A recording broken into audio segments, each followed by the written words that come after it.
اور بخاری شریف میں ہے اور فریق مخالف کے بھی معتبرات میں ہے، نہج البلاغہ ابن ابی الحدید والے میں موجود ہے کہ حضرت علی نے ابو بکر صدیق کی بیعت کرنے کے لیے وقت مانگا، تو ابو بکر صدیق نے کہا عشاء صحیح رہے گی. حضرت علی نے کہا میں عشاء میں آتا ہوں. اور پہلے ابو بکر صدیق ممبر پر بیٹھ گئے اور انہوں نے کہا علی سے جو بیعت میں تاخیر ہوئی ہے وہ فاطمہ بھی بیمار تھی، اب ان کا وصال ہو گیا، علی کو فرصت مل گئی ہے، آج آئے ہیں، خبردار کہ کسی نے علی کے بارے میں دل میں غلط سوچا. پھر علی آئے اور انہوں نے کہا اللہ تعالیٰ نے ہم سب پر جو فضیلت ابو بکر صدیق کو دی ہے ہمیں اس پر کوئی حسد نہیں ہے، خوش ہے. ہم بھی چاہتے تھے کہ ہم سے بھی کوئی مشاورت ہو، ہم کو بھی قریب کر دیے، جس سے پتہ چلا کہ ابو بکر صدیق کی خلافت اور امامت اور افضلیت حضرت علی کے ہاں بھی مسلمات میں سے ہے.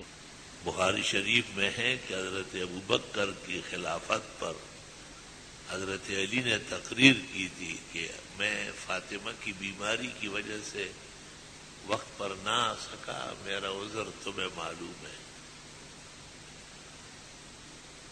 ورنہ اللہ تعالیٰ نے جو فضیلت اور برتری حضرت ابو بکر کو دی ہے ہمیں اس پر کوئی حسد نہیں ہے، ہم خوش ہیں اس پر.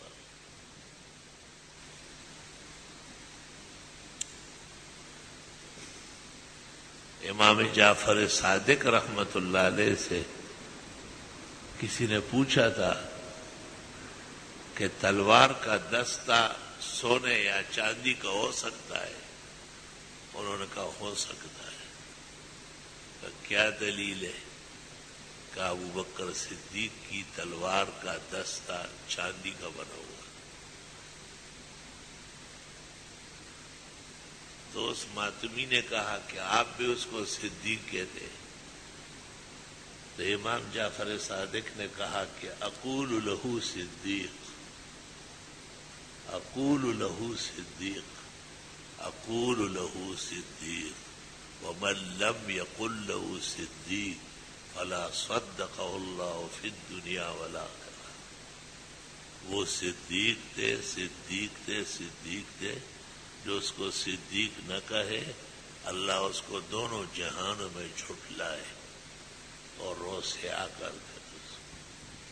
شیعہ مذہب کی معتبر کتاب رجال کشی جلد 2 صفحہ 164 پر یہ الفاظ موجود ہیں. اور حب ابی بکر و عمر ایمان و بغضہما نفاق، یہ بھی ائمہ سے منقول ہے کہ مسلمان کی علامت یہ ہے کہ وہ حضرت ابو بکر اور عمر سے محبت کریں گے، اور منافق کی نشانی یہ ہے کہ وہ ابو بکر اور عمر کے بارے میں نامناسب باتیں کہیں گے یا ان سے بغض رکھیں گے.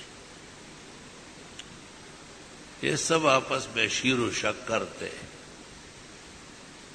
حضرت علی نے بی بی فاطمہ کے انتقال کے بعد بنو حنیف میں ایک شادی کی تھی اور اس سے بہت بچے ہوئے. محمد نام رکھا ہے، محمد ابن الحنفیہ، جو بہت بڑے مجتہد و جلیل القدر عالم ہے. حسن و حسین بھی ان سے مسئلے پوچھتے تھے، اور ابو بکر، عمر و عثمان جیسے نام انہوں نے تجویز کیے. بہت زیادہ بچے ہوئے.